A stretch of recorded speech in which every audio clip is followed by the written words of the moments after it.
Vamos à palavra do Senhor? Vamos à palavra de Deus nessa noite, em nome de Jesus. Eu convido você a abrir a sua Bíblia no livro de Josué, capítulo de número 1. Livro de Josué, capítulo de número 1. Hoje eu quero meditar com a igreja sobre esse homem de Deus que foi tão singular na nossa vida. Esse homem de Deus que realmente foi um líder que merece consideração, um líder que merece a nossa atenção, um líder que merece sermos pessoas, irmãos, que tenhamos ele como referências. Ele é um espelho a ser seguido. Josué, capítulo de número 1.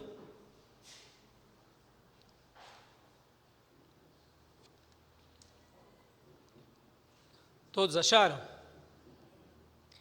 Todos os grandes personagens da Bíblia, irmãos, foram deixados nas Escrituras para que pudessem, por meio das suas vidas e obras, nos ensinar como agir.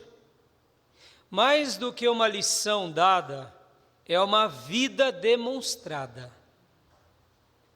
Porque muitas vezes nós aprendemos muitas lições na vida e passamos lições a nível acadêmico e intelectual.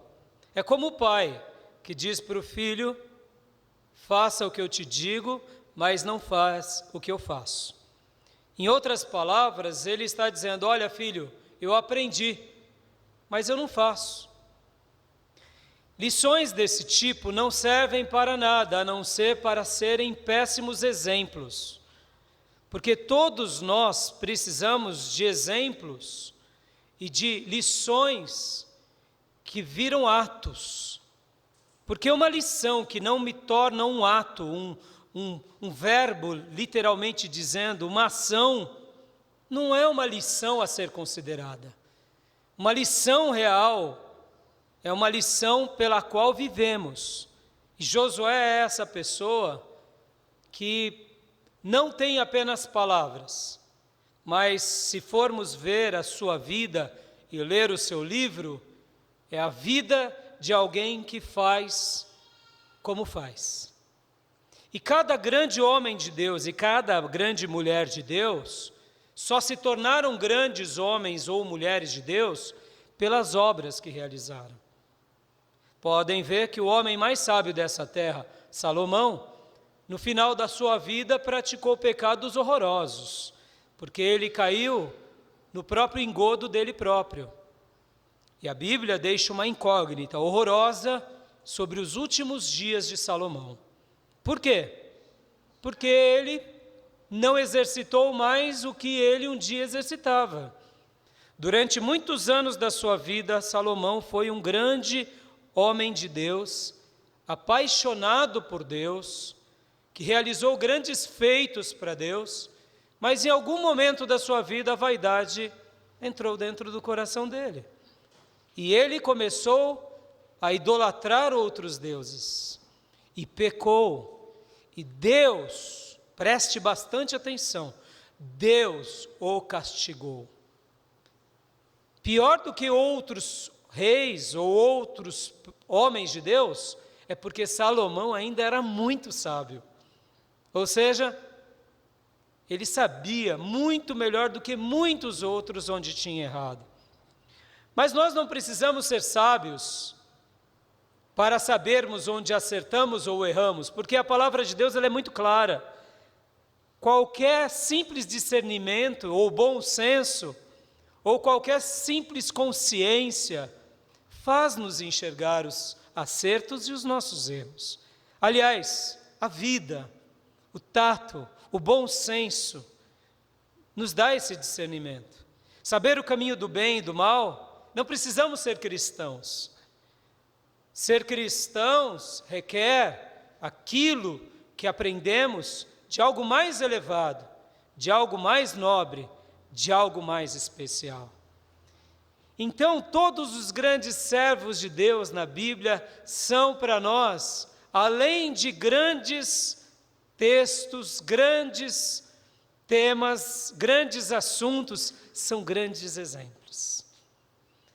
E esse homem é um homem que merece para nós uma grande consideração.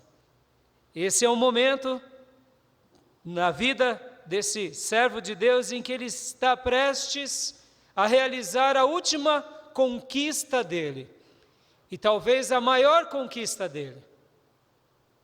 O livro de Josué é um livro dedicado a ele, é um livro das conquistas dele, é um livro das experiências dele, mas essa daqui foi a última página da vida dele. Mas essa última página, que seria esse livro, esse bloco, não começou aqui. Essa última página começou a ser escrito lá atrás. Olha, querido, a tua vida é um grande livro. E nós escrevemos no livro da nossa existência o que seremos no amanhã. Nós escrevemos no livro da nossa existência aquilo que esperamos e acreditamos no amanhã. Porque nós escrevemos de fato sempre quando nós, de todo o nosso coração, projetamos no agora. E o amanhã será algo previsível. E ele estava enfrentando aqui esse último momento e se tornou o maior dos seus momentos. E essa descrição que iremos ler do versículo 1 ao 9, é uma descrição dessa última página, que será a terceira parte da minha mensagem, mas eu queria lê-la, porque ela é uma leitura muito desafiadora. Ela é uma leitura relembrando de todo o passado, relembrando de toda a origem, relembrando de todas as lições, relembrando de todas as práticas, em outras palavras, relembrando do primeiro amor. A sua vida é um livro, a sua vida é uma história. Nós estamos escrevendo algo para nós mesmos e para Deus. Vamos ler o texto? Versículo 1 ao 9. Sucedeu depois da morte de Moisés, servo do Senhor, que este falou a Josué, filho de Num, servidor de Moisés, dizendo: Moisés, meu servo, é morto. Dispõe-te agora, passa esse Jordão, tu e todo este povo, a terra que eu dou aos filhos de Israel. Todo lugar que pisar a planta do vosso pé, vô-lo tenho dado, como eu prometi a Moisés. Desde o deserto e o Líbano até ao grande rio, o rio Eufrates, toda a terra dos heteus e até ao mar grande, para o poente do sol, será o vosso termo. Ninguém te poderá resistir todos os dias de tua vida. Como fui com Moisés, assim serei contigo. Não te deixarei, nem te desampararei. Sê forte e corajoso, porque tu farás este povo herdar a terra que, sobre juramento, prometi dar a seus pais. Tão somente sê forte e muito corajoso, para teres o cuidado de fazer segundo toda a lei que o meu servo Moisés te ordenou.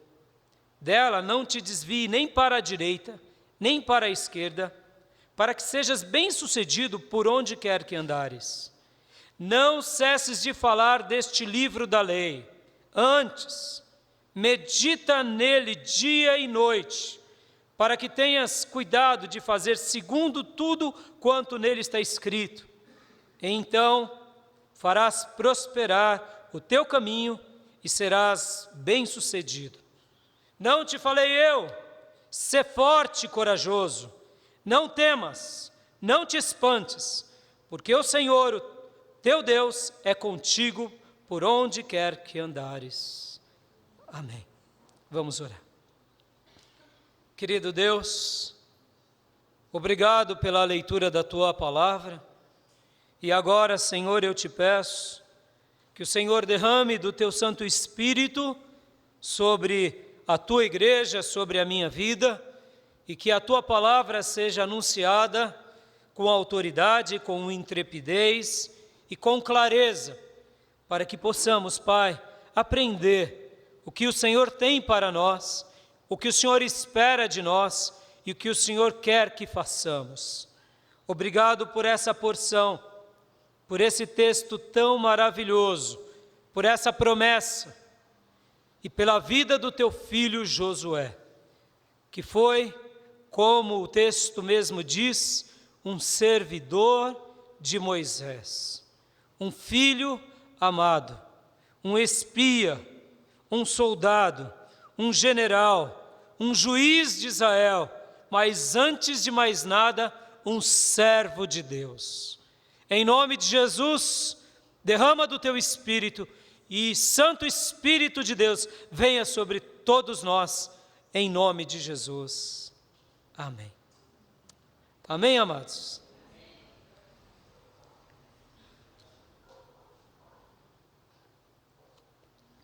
Josué, o nome dele significa Salvador. Josué seria o mesmo de Jesus para o grego.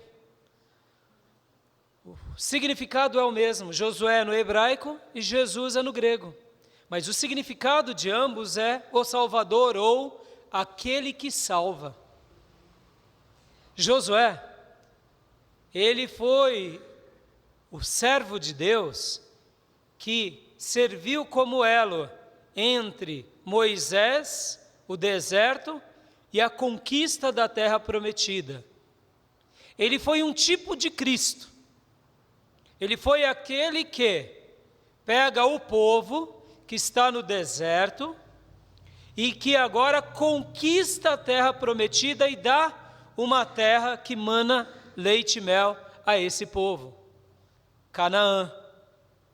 Essa tipologia tem tudo a ver com o cristão, porque como cristãos, Cristo nos tira do Egito, nos limpa no deserto e nos leva agora aonde? À terra prometida, a terra das nossas conquistas, que não é apenas nessa vida, mas inicia-se nessa vida, mas a grande projeção é da vida vindoura, da nova Canaã. Então Josué, ele tem esse grande exemplo também na sua pessoa. Mas hoje, eu gostaria de não falar sobre essa tipologia e essa representação dele, porque de fato ela é muito legítima e ela deve ser muito considerada. Eu quero falar do exemplo da vida dele, porque, irmãos, eu quero ensinar algo para vocês que eu já falei outrora, mas são coisas que para mim são fundamentais. Nós devemos acreditar em Deus como se tudo dependesse de Deus, como se tudo fosse feito por Deus, como se tudo viesse de Deus e nós fôssemos meros coadjuvantes num processo na nossa existência. Mas ao mesmo tempo, nós também devemos viver a nossa vida aqui na terra como se nada dependesse de Deus, como se tudo dependesse de nós e como se nós tivéssemos que fazer o nosso melhor para trabalharmos em função daquilo que um dia Deus deixou para nós, mas que nós agora conquistássemos segundo a nossa vida, o nosso vigor, a nossa força. Parece contraditório esse pensamento, mas ele não é. Vou explicar de novo. Você deve viver uma vida como se Deus, me entenda bem, não estou falando do ateísmo e não estou falando do ceticismo. Estou falando de uma perspectiva cristã madura. Deus nos cria e Deus nos dá a nossa vida para que pudéssemos vivê-la. Amém? Tem dúvida disso? Há um conflito na maioria dos crentes e dos cristãos. Eles vivem como se Deus fizesse tudo e não faz nada. Ou seja, não educam os filhos e querem que os filhos sejam bons filhos. Não cuidam da saúde e querem que Deus milagrosamente toque na sua saúde. não levantam para trabalhar e querem prosperar. Ou seja, vivem como se o cristianismo fosse uma senha mágica, aonde você se torna um cristão e agora Deus vai fazer as coisas para você.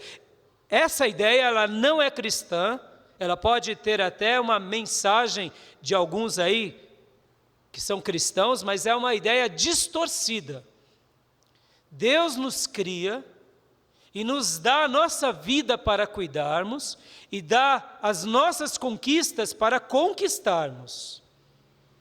Então, vou repetir aquela ideia, aquela tese que eu falei há pouco.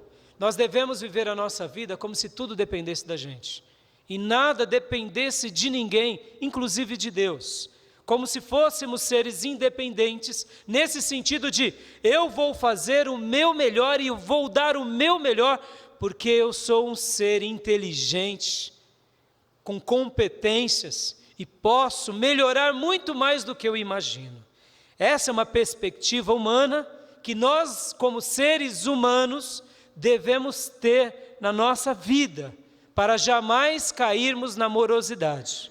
Mas como somos cristãos, e não só somos seres humanos, criados por Deus, nós devemos também depender de Deus, e crer em Deus, e esperar por Deus, como se tudo dependesse dEle, como se todas as coisas viessem dEle, como se nós fôssemos literalmente pessoas que vivêssemos debaixo de toda a sua autoridade e do seu poder. Quando entendemos essas duas realidades, espiritual e humana, nós trazemos sobre a nossa vida equilíbrio.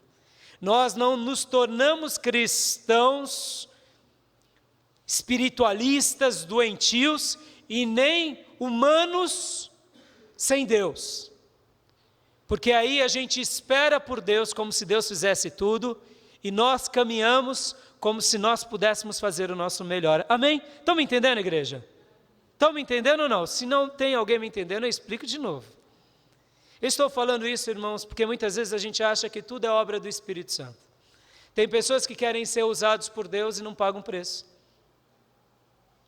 Não vai ser nunca, filha.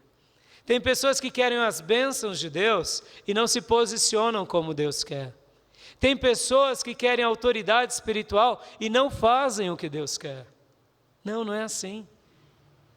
E muitas pessoas que não são crentes, quando veem esses cristãos doentes, que muitas vezes declaram fé estúpida, esperando como se tudo viesse de Deus, mas não fazem o seu melhor, eles falam, essas pessoas acho que têm problema. E de fato tem, porque Deus não ensinou isso. Olhem para o exemplo de Jesus Cristo. Jesus Cristo, irmão, sendo Deus e sendo homem, ele orava muito. E muitas madrugadas. Jesus Cristo inicia o seu ministério fazendo 40 dias de jejum.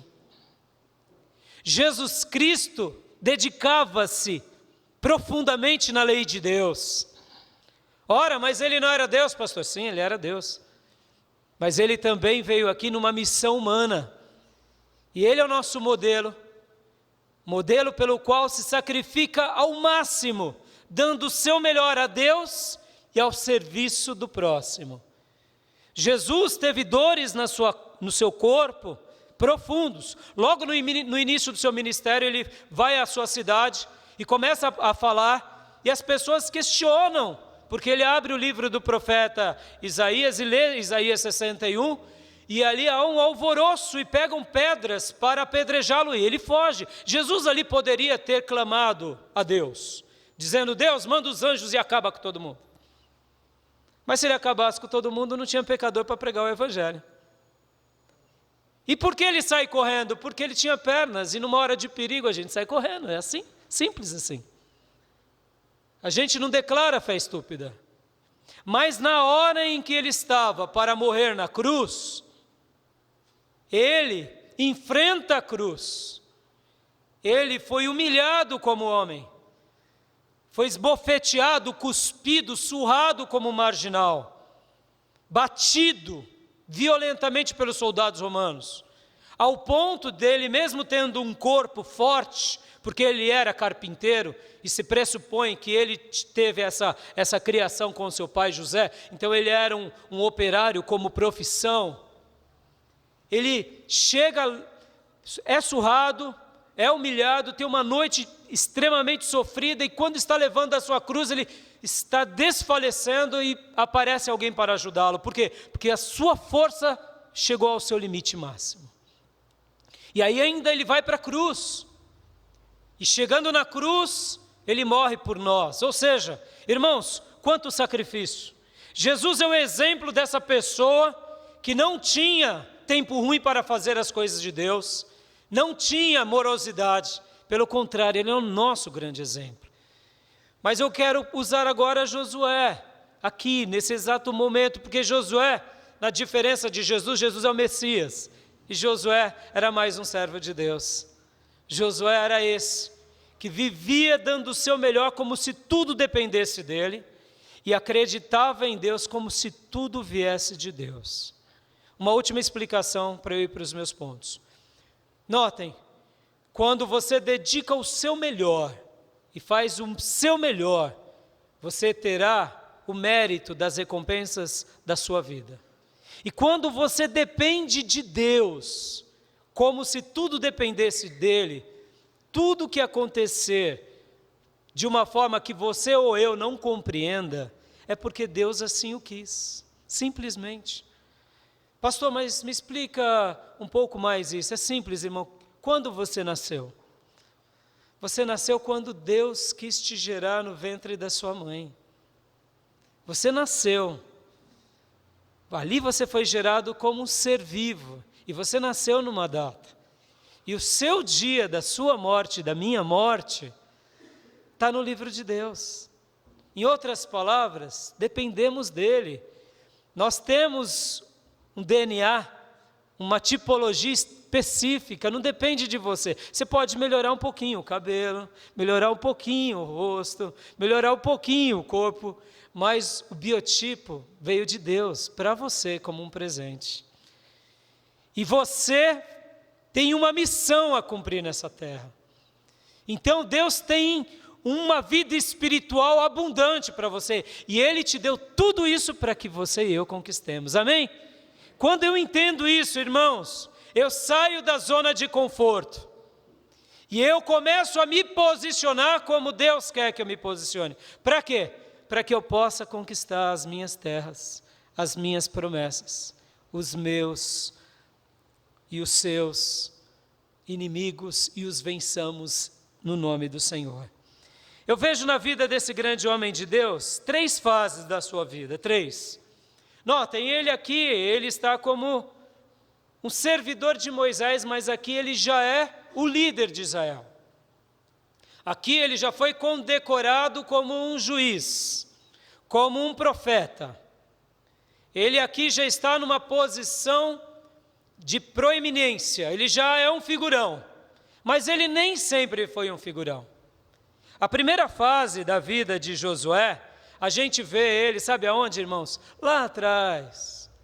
Querido irmão, irmão, irmã, eu não sei quando você se converteu, eu não sei, mas na hora que você se converte, a sua história começa a ser montada. Se você teve o privilégio de crescer na igreja, a sua história está sendo montada. Por que eu digo quando você se converte, irmão?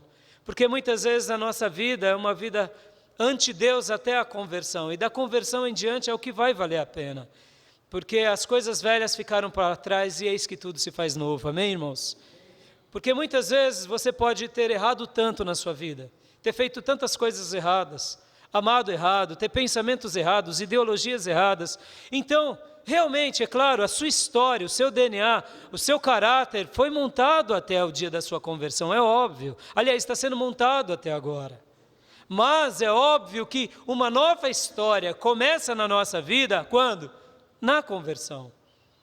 É ali onde nascemos de novo. E ali começa uma nova história. Josué, querido, a história dele não foi essa história que se torna uma grande pessoa em proeminência lá na frente. Não. Ele começou lá atrás, quando ele tinha seus 20 e pouco, quem sabe 30 e poucos anos. Quando? Quando Moisés sai do Egito.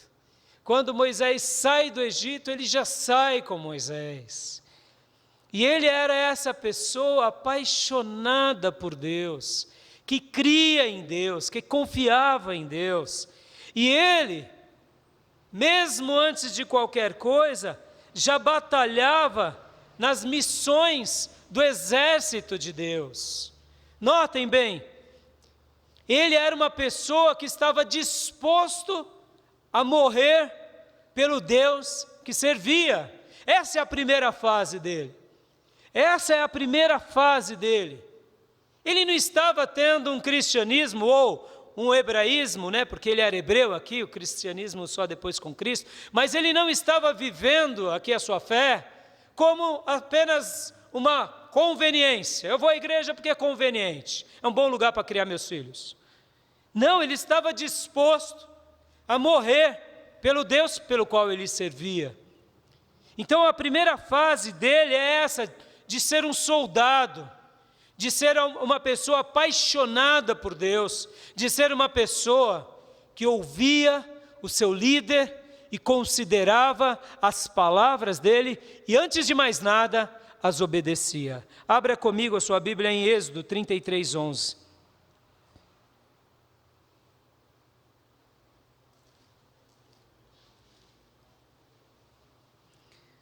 Esse texto aqui mostra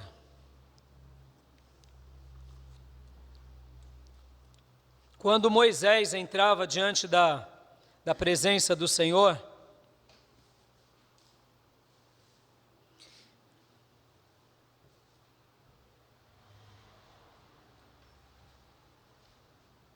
e quando ele falava com Deus na tenda.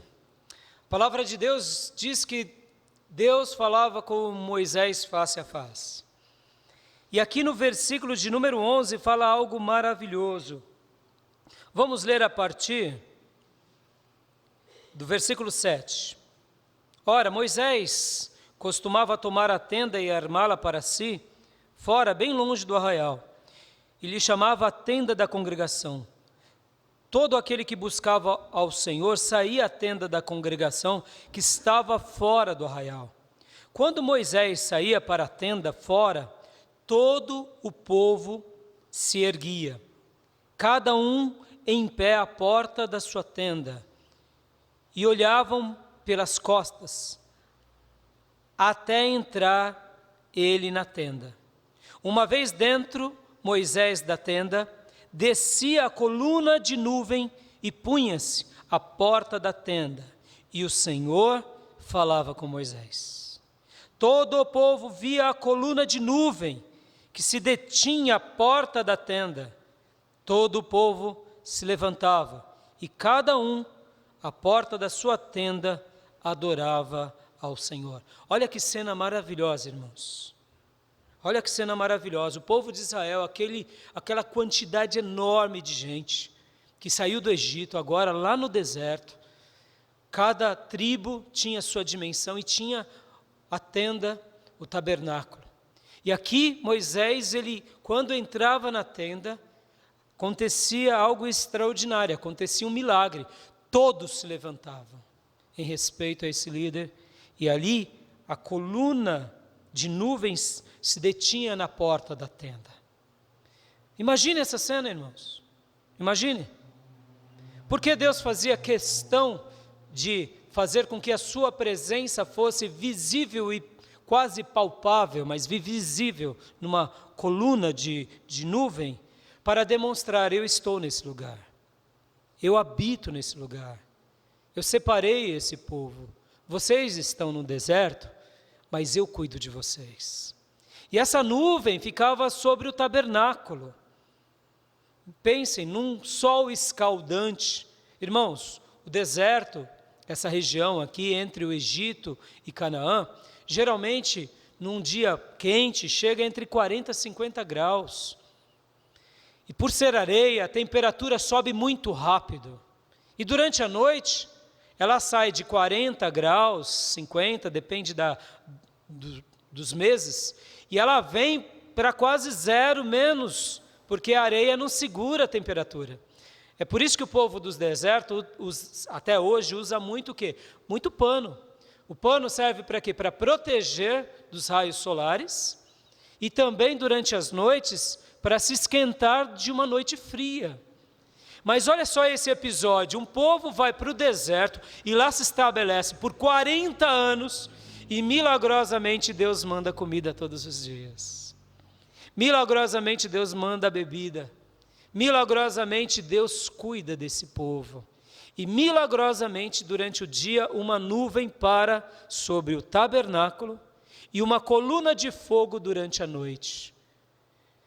Isso era um memorial dizendo, esse povo é meu, eu estou no meio deles e eu luto por eles. E Moisés, esse servo privilegiado de Deus, simplesmente cumpria a vontade de Deus durante esses 40 anos. Mas uma coisa acontecia com esses homens de Deus e essas mulheres. Notem, irmãos, Deus nunca julga ninguém imparcialmente. As escolhas que eu e você temos, todos têm, na sua grande maioria. Podemos ter escolhas um pouco diferentes, mas as chances sempre são as mesmas. Deus é sempre honesto, justo, reto. Muitas vezes nós que não sabemos distinguir a voz dele. Esse povo foi marcado de sinais e de milagre, e mesmo assim pereceram no deserto. Por quê? Porque foram obstinados e viveram em pecado. Deus teve que levantar uma nova geração, e por isso ficaram 40 anos. Uma nova geração entre eles, para que essa nova geração conquistasse a terra prometida. Mas dessa nova geração sobrou 2 homens. E hoje eu estou falando de um deles, e ele é Josué. Por quê? Porque ele fazia com que o seu aprendizado se tornasse real na sua vida. Ou Josué foi eleito para a salvação e os outros foram eleitos para a condenação, ou todos eles escolheram errados e Josué e Caleb escolheram certo.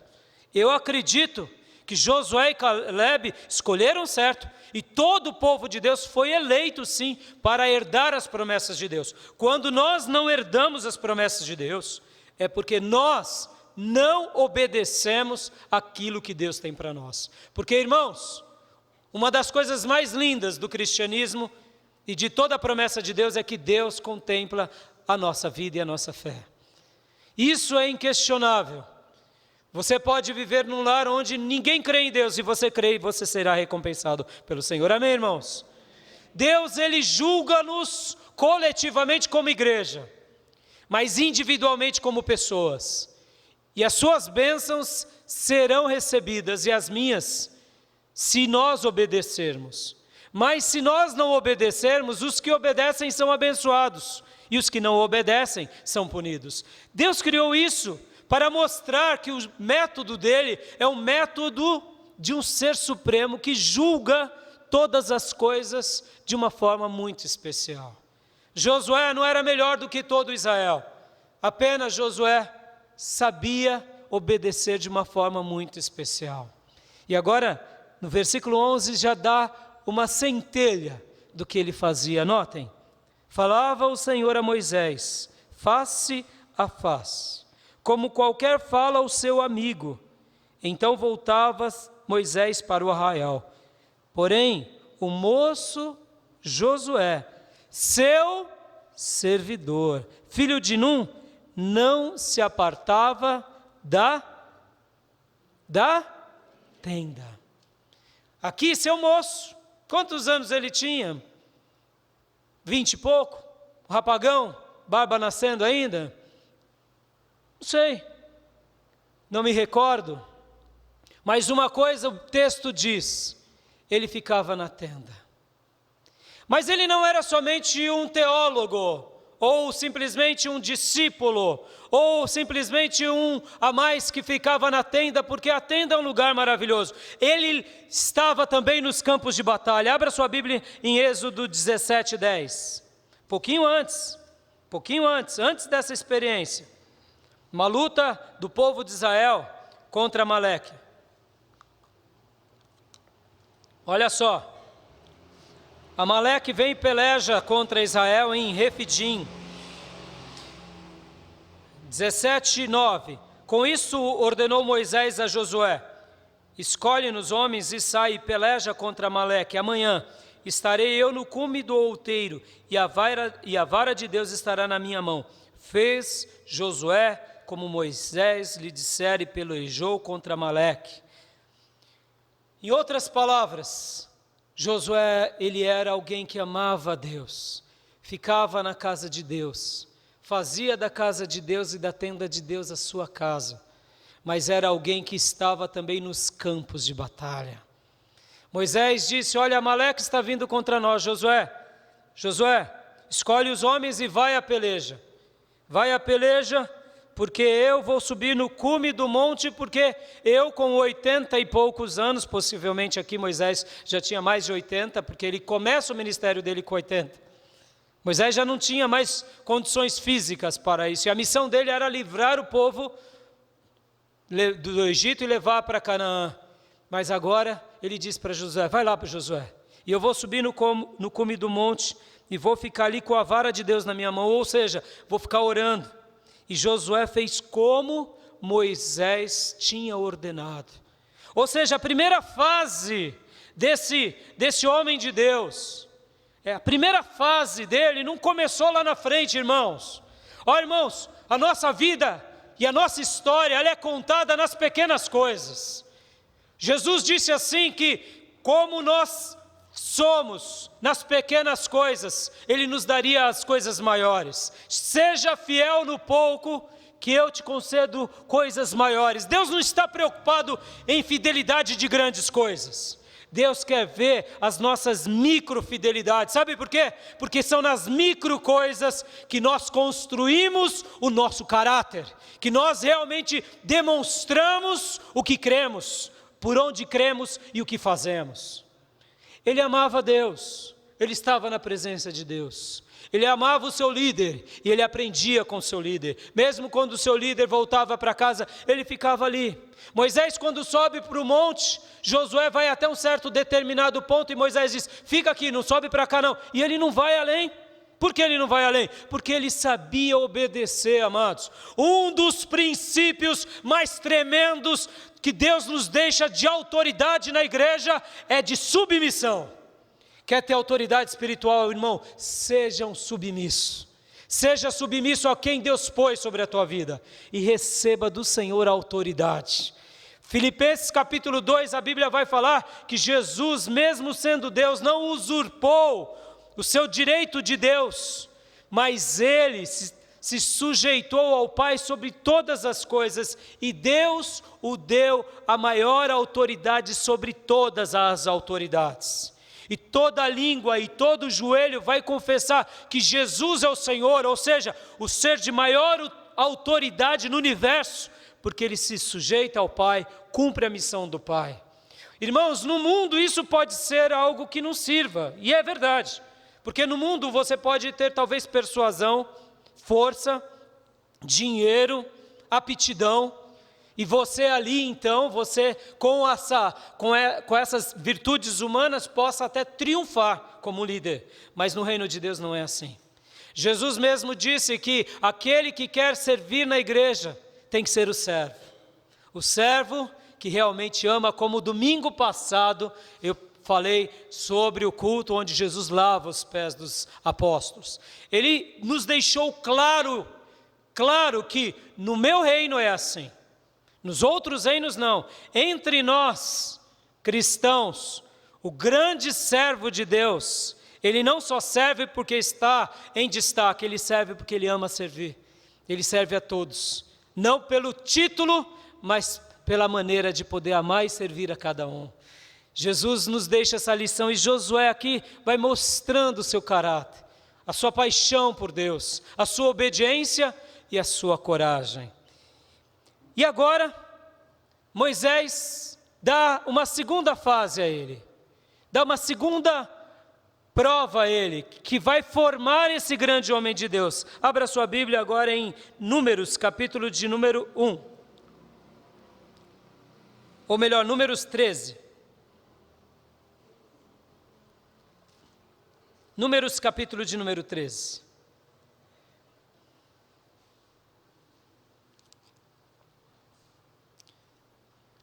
A sua vida, amado, é um livro escrito pelo dedo de Deus, mas também escrito por você e por mim, pelas nossas atitudes que respondemos a Deus. Olha só que coisa interessante aqui. Números 13. Aqui acontece uma coisa muito maravilhosa. Deus tinha dito que o povo de Israel iria conquistar Canaã.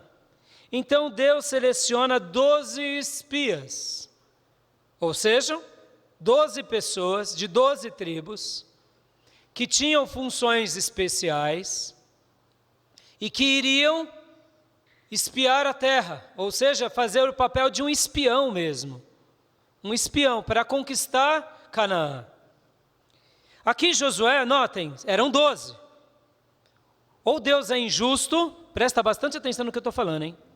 De ter punido erradamente esses 10, ou Deus é um Deus justo, de ter punido os 10 e ter abençoado os 2. Eu não acredito que Deus seja injusto, porque os 10, ou melhor, os 12, tiveram as mesmas chances. Irmão, eu estou falando isso hoje aqui porque eu quero que você entenda muito bem as promessas de Deus. A grande maioria das promessas de Deus são condicionais. Se me ouvires, eu farei. Se me escutares, eu realizarei. Se me obedeceres, podem ver, irmãos. Algumas poucas promessas são incondicionais, porque são obras específicas de Deus. Mas a grande maioria de todas as promessas são condicionais, porque Deus quer de nós a devolutiva. Deus quer de nós a obediência. Deus quer de nós o que é a demonstração de amor, de fidelidade e de perseverança. Porque na hora, amados, que eu posso retribuir com amor e digo, não quero mais amar. Na hora que eu posso retribuir com fidelidade, diga, eu não quero mais ser fiel. E na hora que eu posso retribuir com perseverança, e dizer, eu não quero mais perseverar, indiferente da sua resposta, você tomou uma decisão e eu. E eu acredito no que a Bíblia diz. Eu acredito que Deus é um Deus de fidelidade, que Deus é um Deus de promessa, que Deus é um Deus que nós podemos descansar no caráter dele. Mas ao mesmo tempo eu acredito que eu tenho que fazer o meu melhor. Eu não posso ser lerdo, eu não posso ser cômodo, eu não posso me auto-vitimar, eu não posso dar respostas evasivas. No mínimo eu tenho que ser honesto, quando eu quero algo ou quando eu não quero mais. E Deus espera isso de nós, essa franqueza, essa honestidade. Para quê? Porque é por meio disso que crescemos. É por meio disso que avaliamos a nossa vida, a nossa existência, e é por meio disso que nós nos pontuamos. E é em cima disso que a gente diz, não, essa área eu preciso melhorar, e naquela eu estou indo bem, e naquela outra, e é por isso que a gente precisa da igreja, dos irmãos, porque é nesse momento em que um amavelmente corrige o outro, afirma o outro, lapida o outro, e isso é igreja, isso é família, e isso é reino de Deus. E a Bíblia vai nos ensinar aqui na história desses 12 homens, presta bastante atenção, estou sendo bem contundente no que eu falo, presta bastante atenção, foram 12 homens apenas, mas a história de um povo foi determinada por causa desse episódio. Eu não sei qual é o momento da sua história. Eu não sei. E eu não sei quais serão os momentos que eu enfrentarei, que eu viverei. Eu sei daquilo que eu já vivi até esse momento. E a minha oração sempre foi essa: Senhor, onde eu errei, me mostra, porque eu quero me reposicionar. E aonde eu tenho acertado, me afirma, porque eu quero continuar. E se por acaso em algum momento eu não estiver te entendendo, me abra os olhos, revela a tua palavra, abre a Bíblia, usa os teus servos, porque eu preciso, acima de todas as coisas, seguir a tua orientação para a minha vida, porque o meu chamado é, em primeiro lugar, para te adorar, para te servir, para te obedecer, sobretudo. Porque por mais que venham pessoas ou líderes e tentem me persuadir, eu sou o capitão da minha alma e você é o capitão da sua alma. Quando eu falo isso, o que eu quero dizer, capitão da sua alma, é o seguinte, irmãos, você que se conduz. Não, mas o pastor fez tal coisa, mas a decisão é sua. Estou dizendo isso, irmãos, notem bem, muitas vezes tem pastores que eles blindam as pessoas, para que as pessoas não tenham uma mente crítica. Por exemplo, tem certos movimentos e certas igrejas que criam certos sistemas de condução da igreja. E aí o pastor, ele blinda a mente das pessoas, dizendo, olha irmão, essa é a visão de Deus para nós.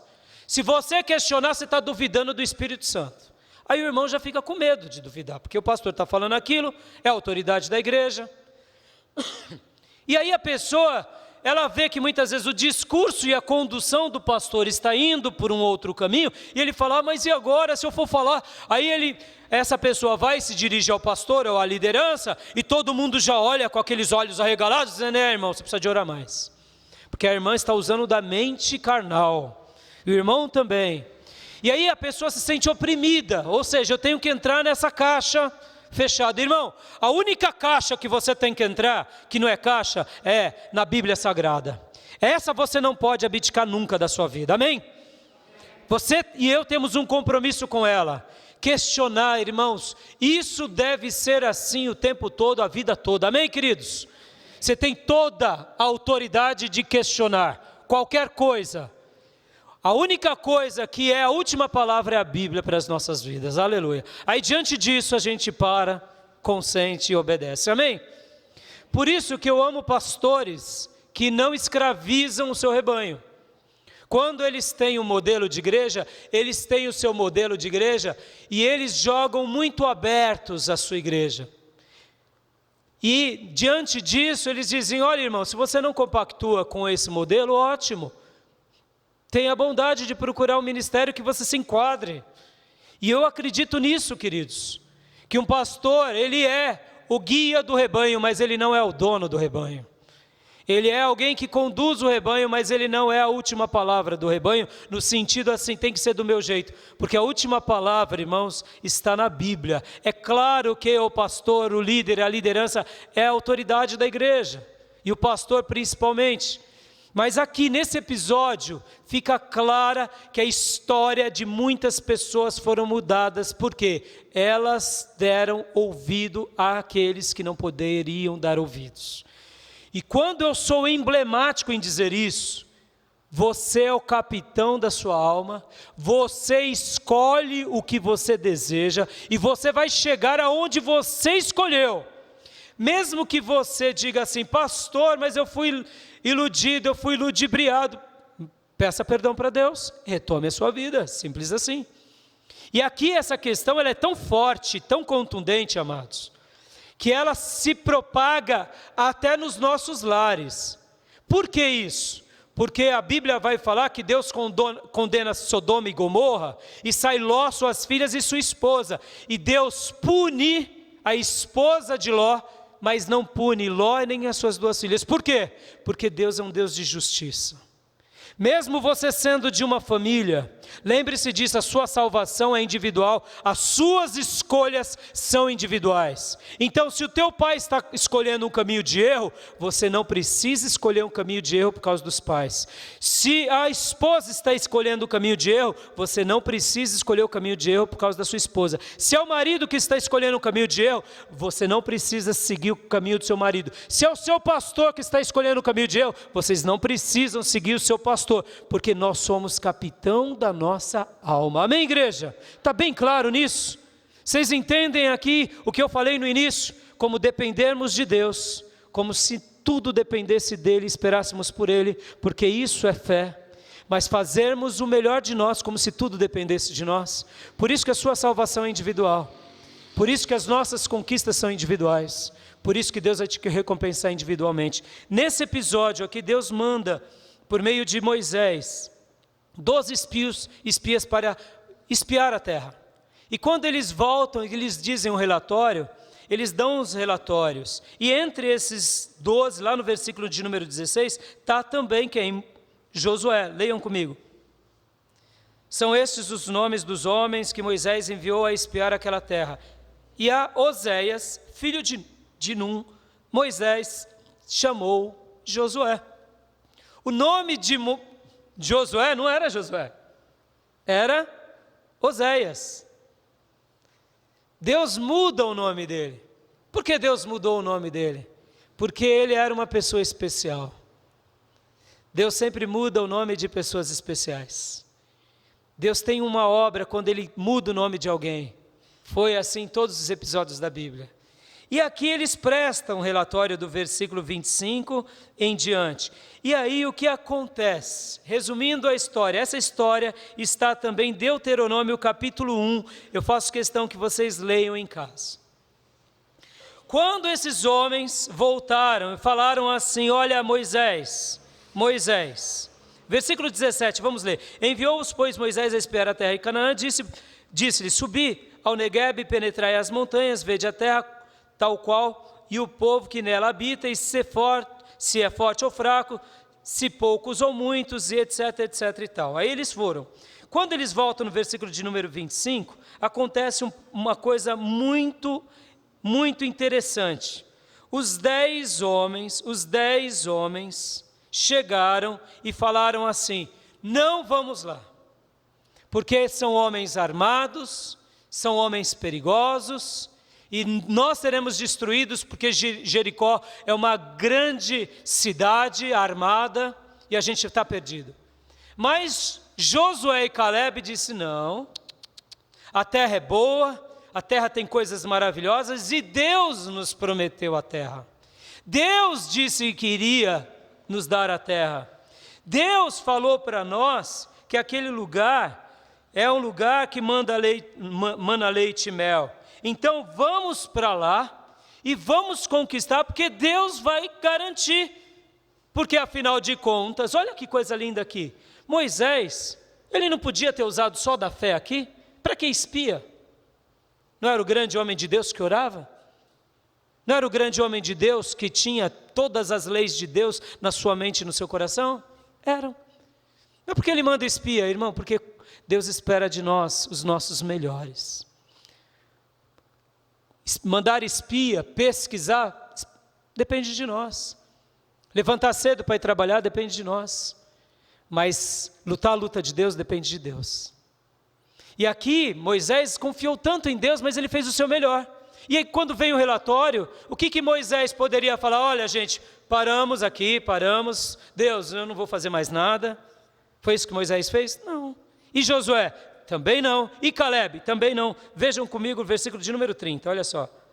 Coisa linda, versículo 30. Então Caleb fez calar o povo perante Moisés e disse, eia, subamos e possuamos a terra, porque certamente prevaleceremos contra ela. Posso ouvir um glória a Deus?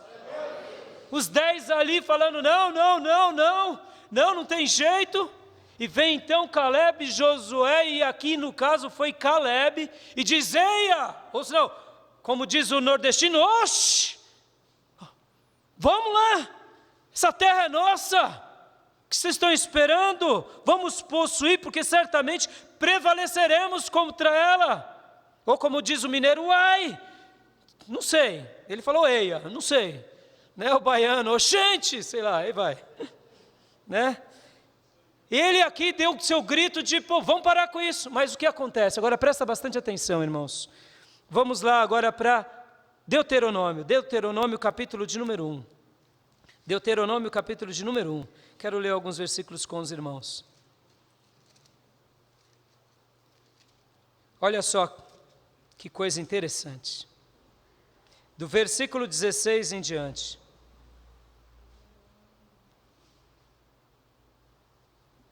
Ou melhor, do 26 em diante. Sabe o que acontece? Esses irmãos, esses 10 irmãos, leiam comigo do versículo 26 em diante. Porém, vós não quisestes subir, mas fostes rebeldes à ordem do Senhor, vosso Deus. Murmurastes nas vossas tendas e dissestes: tem o Senhor contra nós ódio? Por isso nos tirou da terra do Egito, para nos entregar nas mãos dos amorreus e destruir-nos? Para onde subiremos? Nossos irmãos fizeram com que se derretesse o nosso coração, dizendo: maior e mais alto do que nós é este povo, e as cidades são grandes e fortificadas até os céus. Também vimos ali os filhos dos Enaquins, que possivelmente eram filhos de gigantes. Então eu vos disse: não vos espanteis, nem os temais. O Senhor vosso Deus, que vai adiante de vós, Ele pelejará por vós, segundo tudo que fez convosco diante dos vossos olhos no Egito, como também no deserto, onde vistes que o Senhor vosso Deus nele vos levou, como um homem leva o seu filho por todo o caminho pelo qual andastes até chegar a este lugar, mas nem por isto crestes no vosso Deus, que foi adiante de vós por todo o caminho, para vos procurar o lugar por onde devíeis acampar, de noite no fogo, para vos mostrar o caminho por onde haveis de andar, e de dia na nuvem. Versículo 34, tendo, pois, ouvido o Senhor as vossas palavras, indignou-se e jurou, dizendo, olha só, presta atenção agora aqui, esse daqui é importante. Esses 10 homens chegaram e fizeram um discurso, mesmo Josué e Caleb demonstrando fé junto com Moisés, eles foram irredutíveis. Eles continuaram falando e voltaram para as tendas, e aí inflamou o povo. É aí onde nasce o pecado da murmuração. E inflamando o povo tinha 2 opções agora. Porque tinham 2 vozes a seguir, ou a voz de Josué e Caleb, ou a voz dos 10 espias. Qual o povo escolheu seguir? A voz que não era a voz de Deus. Guarda isso no seu coração, meu irmão. O povo de Deus, milhares e centenas de milhares de pessoas, pereceram durante 40 anos no deserto, porque acreditaram em mentira e seguiram na mentira. Morreram e não herdaram as promessas. Irmão, a quem você tem ouvido? Ao Senhor? Aquele que te faz seguir e caminhar, ir à frente? Ou você tem dado ouvido a coisas que te faz olhar para o lado ou para trás? Você é o capitão da sua alma. As escolhas repousam sobre nós. Durante a minha vida eu poderia ter arrumado 1000 oportunidades para deixar de cuidar da igreja. 1000 oportunidades para deixar de cuidar de alguns irmãos. São escolhas que a gente faz. E daqui em diante, poderei ter 1000 momentos em que eu possa escolher. O que você tem escolhido? O que eu tenho escolhido? Faça essa pergunta, meu irmão. Porque são as nossas escolhas que determinam as nossas promessas, as nossas conquistas. Essa segunda fase de Josué o levou de ser um soldado, agora o leva a ser um espia, porque esse segundo momento ele também poderia se abalar junto com Caleb e dizer, esse povo miserável, estou perecendo por causa desse povo, porque o que aconteceu? Todo o povo murmurou. E agora vem um castigo de Deus à nação de Israel. Presta bastante atenção, como Deus considera as coisas coletivas. Muitas vezes, irmãos, olha como é importante o zelo da igreja, o zelo da família de Deus. Porque muitas vezes aquilo que é coletivo, que não é tratado, muitas vezes Deus pune e faz com que os demais sofram por causa da maioria da coletividade. É o que o texto diz aqui. Deus não deixou de recompensar Josué e Caleb, mas Josué e Caleb teve que pagar um preço por causa de quem? Dos 10, e por causa da murmuração do povo. E não só foi Josué e Caleb, o próprio Moisés. Moisés poderia ter dito, oh Deus, o que eu tenho a ver com isso? O que eu tenho a ver com isso? Mas sabe o que pensa um homem de Deus? O homem de Deus tem compaixão por aquele que está errado. Um homem de Deus ainda fala: filho, não faça escolhas erradas. Filhas, escolham Deus sobre tudo. Um homem de Deus, uma mulher de Deus persevera mesmo quando vê uma ovelha indo à bancarrota, porque ele olha com compaixão, não com juízo. Não porque ele não saiba do juízo que está vindo, mas ele fala que Deus te livre de qualquer juízo. Foi isso que Moisés fez, foi isso que Josué fez e Calebe. Porque esses três aqui não tinham esse sentimento. Notem bem, queridos, olha só, versículo 34. Tendo, pois, ouvido o Senhor as vossas palavras, indignou-se e jurou, dizendo: certamente nenhum dos homens desta maligna geração verá a boa terra que jurei dar a vossos pais, salvo, exceto Calebe, filho de Jefoné. Ele a verá, e a terra que pisou darei a ele e aos seus filhos, porquanto perseverou em seguir ao Senhor. Também contra mim se indignou o Senhor por causa de vós, dizendo: também tu lá não entrarás. Josué, filho de Num, que está diante de ti, ele ali entrará. Anima-o, porque ele fará que Israel receba por herança. Em outras palavras, salvo Calebe e salvo Josué, os dois que foram contra. Notem, nem Moisés entrou, porque Moisés, durante o deserto, cometeu um outro pecado e Deus falou: você não vai entrar, Moisés. Irmãos, pensem comigo, Moisés não entrou na terra. Se Deus não poupou Moisés, porque há de poupar muitas pessoas, isso nos faz temer. Mas voltando para a pessoa principal de hoje, que é Josué, essa foi a segunda fase dele. Qual foi a segunda fase? De um ministério de 40 anos, agora do quê? De perseveração.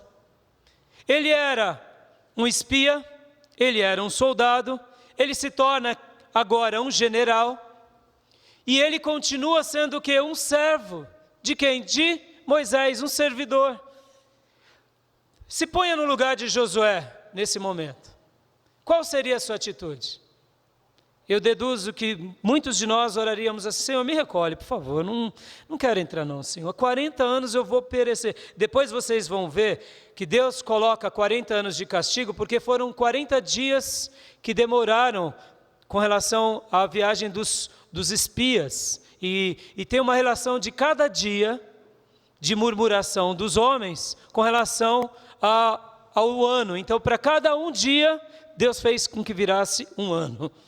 O calendário de Deus, irmãos, é mistério, não me pergunte isso. Muitas vezes Deus retarda coisas na nossa vida por causa de atos de incredulidade e murmuração. Não se esqueçam disso. O que você faria aqui? Possivelmente você diria: Jesus, me recolhe, vai. Eu vou ficar com esse povo murmurador, que não respeita o líder. Eu não tenho nada a ver com isso. O que ele fez? Ele ia para a tenda, e ele ficava na tenda, adorando ao Senhor. Posso ouvir um glória a Deus? Quando precisava de batalha, ele ia para a batalha. Por quê? Irmãos, porque ele amava Deus e amava o povo de Deus. Você foi separado, amado, olhem para mim, olhos de vocês nos meus olhos. Nós fomos separados para conquistarmos o quê? Uma Canaã celestial. As nossas pequenas Canaã dessa vida são gotas daquela grandiosa Canaã. Mas quem nos separará do amor de Deus que está em Cristo Jesus? Quem? Se eu amo a Deus, eu amo o povo de Deus, eu quero expandir esse reino, porque por mais que o povo de Deus seja pequeno, seja ingrato, seja murmurador, é o povo de Deus. Deus vai tratar com cada um segundo os seus critérios. Compete a mim e a você sermos soldados valorosos. Esse homem, ele era um servidor. E você, o que você tem sido? Essa foi a segunda fase da sua vida. A primeira fase foi aquela, que ele ia adorar no templo, que ele ia pelejar, que ele ia lutar. E agora entrou na sua segunda fase, uma fase de sofrer por coisas em que ele não cometeu. Você já se sentiu assim? Irmãos, o ministério pastoral é típico isso. Muitas vezes a gente sofre por coisas que a gente não comete, ou pelo menos que muitos irmãos cometem. Tem horas que cometemos também, porque erramos, e sempre que errar eu quero ter a humildade de pedir perdão.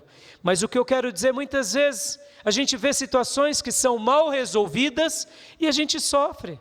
E o que a gente pode fazer? Eu poderia dizer, tenho uma solução, deixo de ser pastor. Pronto. Mas qual escolha que eu tenho? A minha escolha é amar a Deus e amar o povo de Deus. E falar, Senhor, trabalha no meio da tua igreja, trabalha no meio do teu povo, porque em todo o período de toda a história do povo de Deus, sempre teremos lutas, sempre teremos adversidades, sempre teremos batalhas, e é nisso que nós estamos escrevendo a história da nossa vida. Posso ouvir um glória a Deus? E essa segunda fase ele escreve muito bem. E agora ele começa então a terceira fase. Moisés morre. E ele aqui é incumbido de liderar aquele povo. Mas ele não teve as experiências que Moisés teve. Ele não ouvia a voz de Deus como Moisés ouvia. Ele era um soldado, um espia, um operário. E agora ele vai substituir o maior de todos. Ó, queridos irmãos, Deus sempre levanta no meio do seu povo aqueles novos líderes que vão dar continuidade na obra. Mas essas pessoas, elas têm um legado e uma vida exemplar, porque é isso que condiz os momentos mais maravilhosos dessas sucessões. E essa troca de sucessão foi difícil, é um elo, é uma nova história, é uma nova jornada. Agora Josué estava a um pé de conquistar Canaã e ele se sentia fraco, se sentia pequeno, se sentia inexperiente. E aí vem Deus então naquele capítulo que lemos no início e disse para ele, meu filho, você lembre-se da sua maior lição de todas, você era um servidor, continue servindo. Você era servidor de Moisés, continue servindo, porque agora meu servo Moisés já está morto, e você vai passar por esse Jordão, e todo lugar que você colocar a planta do seu pé, eu vou tenho dado, como eu prometi, como Moisés, assim vai ser com você. Todo esse território, ninguém vai poder te resistir, porque como eu fui com Moisés, eu vou ser com você. Eu não te deixarei nem te desampararei. E aí Deus por várias vezes diz, ser forte, ser forte, ser forte. Por quê, irmãos? Porque ele estava morrendo de medo. Ora, pastor, mas ele não teve um grande estágio? Teve. Nessa terceira fase eu quero te dizer, irmãos, olhe para as tuas pequenas conquistas. Não queira grandes conquistas. Queira sim. Mas não despreze as pequenas conquistas. As pequenas conquistas serão a matéria-prima e o combustível de Deus na sua vida para os momentos das grandes conquistas. Nos pequenos momentos em que você passou, que você venceu, que você tirou nota 10, guarde isso no seu banco de dados pessoais. Guarde isso no seu coração. Orações que você fez por alguns momentos, por algumas pessoas, e Deus ouviu aquelas orações. Discipulados em que você manteve, muitas vezes discipulados difíceis, e você ali manteve, porque eram pessoas difíceis, e de repente, pum, nasce um cristão. Aí você diz, puxa, não é um cristão cheio de notoriedade, não é nenhum pregador, mas eu ganhei um cristão. Muitas vezes, sabe, nós desprezamos essas pequenas coisas e dizemos, essas daqui não têm relevância. E pelo contrário, desprezamos essas pequenas coisas. Isso é só pequena coisa. Isso é um conflito com aquele irmão que é operário, é aquela irmã que é bocuda, é aquele irmão que é toinho. Isso daí não, eu sou inteligente, eu sou de uma outra categoria. E não soluciona conflitos, não soluciona problemas, não soluciona barreiras, não rompe obstáculos. Irmão, todas as suas pequenas conquistas são pérolas de Deus para a sua vida. Para a terceira fase, é a maior da sua vida, que será o momento da posse. o momento do novo episódio que Deus tem para você e para mim. Eu não sei como vai ser com você. Josué foi um momento emblemático de muito medo. Medo porque diante dele existiam várias nações bélicas preparadas. E medo porque ele não tinha um currículo tão grandioso. E aí Deus disse: ser forte, corajoso. Por acaso ele era medroso? Claro que não, ele já era um soldado, já era um general, já era um espia. Mas agora era uma outra dimensão. Qual era a dimensão? A dimensão de Deus, sendo representante legal de Deus. E aqui, nessa terceira fase, ele recebe de Deus essas promessas. E eu gostaria de concluir lendo do versículo 6 em diante, mais uma vez. Porque essas recomendações da terceira fase de Josué são as recomendações de Deus, quem sabe, para todos nós nessa noite. Ser forte e corajoso, porque tu farás esse povo herdar a terra que sob juramento prometi a seus pais. Então somente ser forte e muito corajoso para teres o cuidado de fazer segundo toda a lei que o meu servo Moisés te ordenou.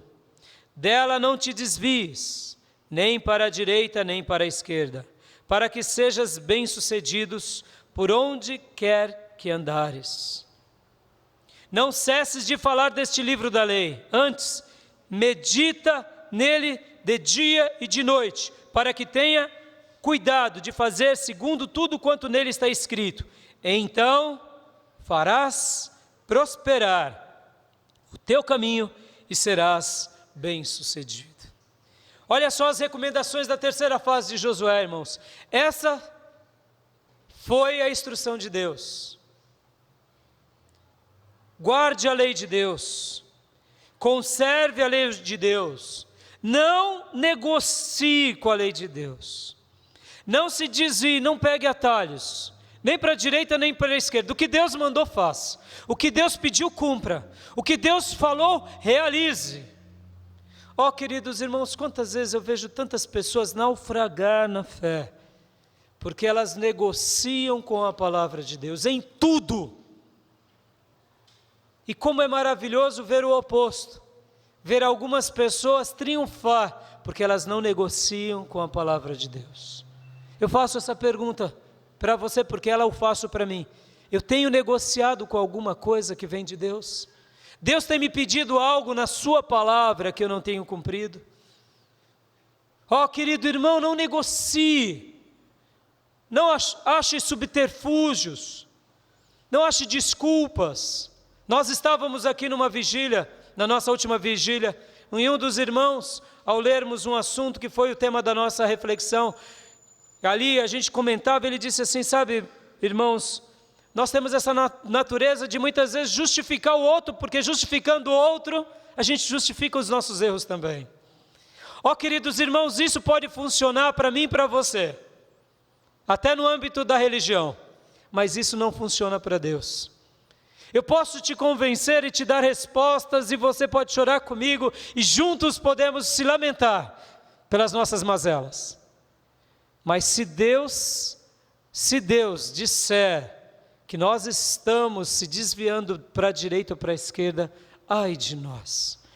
É por isso que Ele pede-nos para que nós esquadrinhemos os nossos caminhos e voltemos ao Senhor. O que é esquadrinhar, irmãos? É pôr no esquadro, é ver se não tem desnível, ou seja, é um caminho plano, é um caminho reto, é arrumado, é um caminho onde nós falamos: sim, Senhor, o Senhor tem razão, o Senhor pediu, está falado, o Senhor mandou, está dito, o Senhor pediu, ponto final. Ó, querido irmão, pense sobre isso. Você tem negociado coisas com Deus? Josué, ele estava agora recebendo a diretriz para a terceira fase da sua vida, e Deus tinha dito: olha, não se desvie, não desvie nem para a direita nem para a esquerda, porque dessa forma você vai ser bem sucedido. E outra coisa, não cesse de falar, mas não só fale, medite também. Não só fale, medite. Quando? O tempo todo. Porque você é um líder, e as pessoas estão olhando para você, E quando verem que você não está desviando nem para o direito nem para a esquerda, está seguindo o caminho correto e falando das coisas corretas, ensinando o que é correto, olha, então farás prosperar o teu caminho e serás bem-sucedido. Amém, queridos? Quer um caminho próspero e bem-sucedido? Guarde a lei de Deus, guarde os evangelhos, siga-os, medita de noite. E agora, o 9. Não te mandei eu? Sê forte e corajoso, não temas e nem te espantes, porque o Senhor, o teu Deus, é contigo por onde quer que andares. Josué teve 3 fases.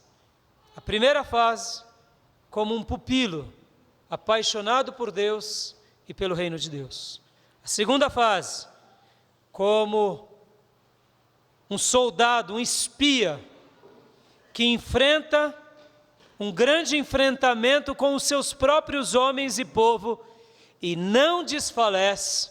E uma terceira fase, a fase da conquista da terra, porque ele se manteve cumprindo o que Deus tinha para ele. Nessa noite, que a vida desse espia, desse soldado, desse general, desse juiz, desse profeta e principalmente desse servo chamado Josué, sirva de alento para a conquista das nossas Canaãs.